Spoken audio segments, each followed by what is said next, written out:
Salut à toutes et à tous, bienvenue sur Motor TV. Une fois de plus, grâce à la concession Saint-Méry, on teste la toute nouvelle BMW et aujourd'hui, c'est la série 1.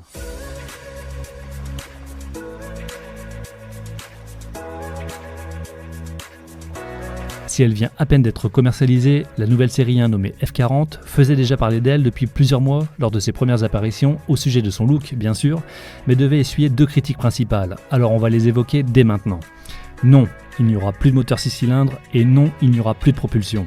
Voilà, c'est dit, on peut passer à l'essai.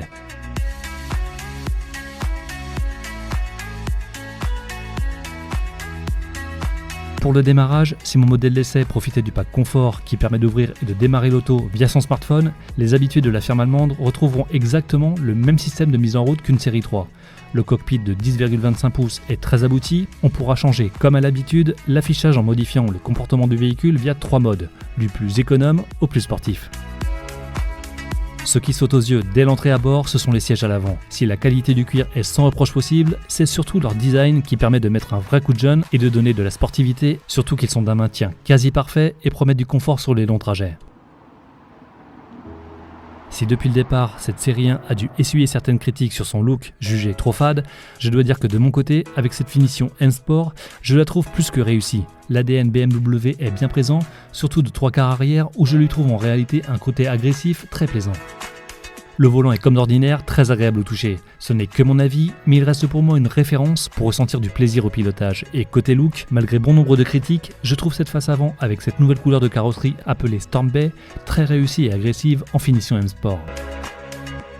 Dès la pénombre, l'éclairage extérieur côté conducteur donne le ton. Et si la nouvelle signature lumineuse est réussie, avec notamment des feux arrière qui semblent élargir visuellement l'auto, c'est surtout à l'intérieur que l'évolution est remarquable. Ce n'est pas un éclairage ostentatoire comme d'autres marques qui misent sur le côté bling bling et le paraître de façon excessive. Non, ici tout est soigné dans une certaine discrétion.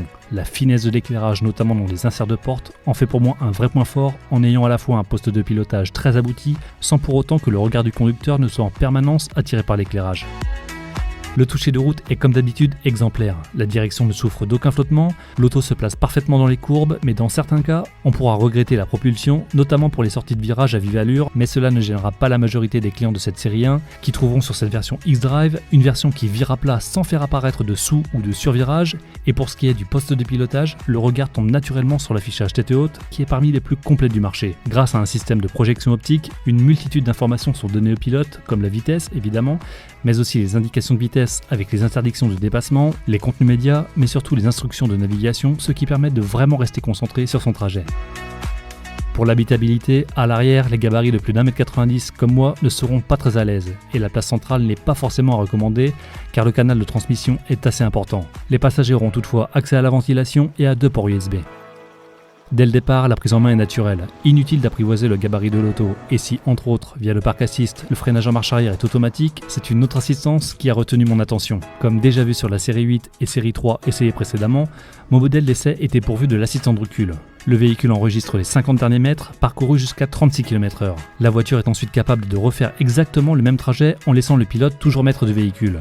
C'est une fonctionnalité qui peut sembler être un gadget, mais qui sera très utile pour sortir d'un parking trop étroit ou d'une voie sans issue par exemple, sans avoir peur de raccrocher les jantes qui sont de 19 pouces sur cette finition M-Sport qui laisse entrevoir les freins M avec étrier bleu, qui sont une option à 650 € et qui participent grandement au look sportif de cette série 1.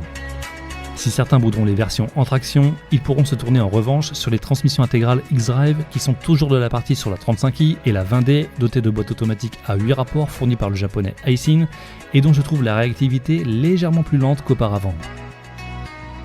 Pour le levier de boîte et la commande iDrive, c'est identique à celle d'une série 3. C'est ergonomique pour piloter l'écran central de 10,25 pouces qui est également tactile et s'il faudrait plus d'1 heure pour détailler tous les paramètres disponibles, il est à retenir qu'il est possible de modifier le comportement de l'auto en mode éco et sport en modifiant la réactivité de la direction, du moteur ainsi que la boîte pour avoir une voiture la mieux adaptée à son mode de conduite.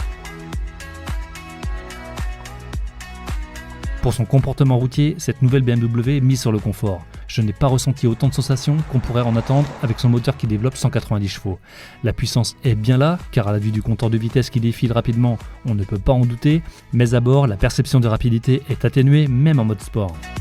À la fin de mon essai, le résultat de ma consommation en cycle mixte était de 6 litres au 100. Si le constructeur annonce de son côté un 4,5 litres au 100, ils ne seront à mon avis atteignables qu'en mode éco, en ayant une attitude de conduite très souple mais difficile de rester sage avec 400 Nm de couple.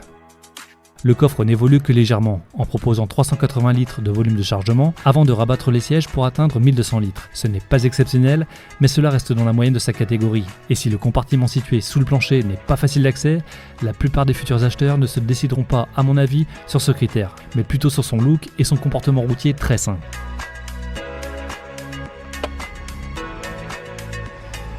Les rangements sont suffisants, et si j'aurais aimé un accoudoir un peu moins ferme, je dois dire que les matériaux sont de très bonne qualité.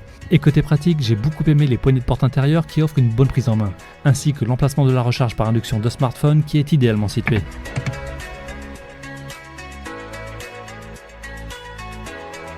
Avec un prix de départ débutant à 27 150 €, la nouvelle série 1 a de sérieux atouts pour capter une nouvelle clientèle et continuer à séduire ses clients fidèles.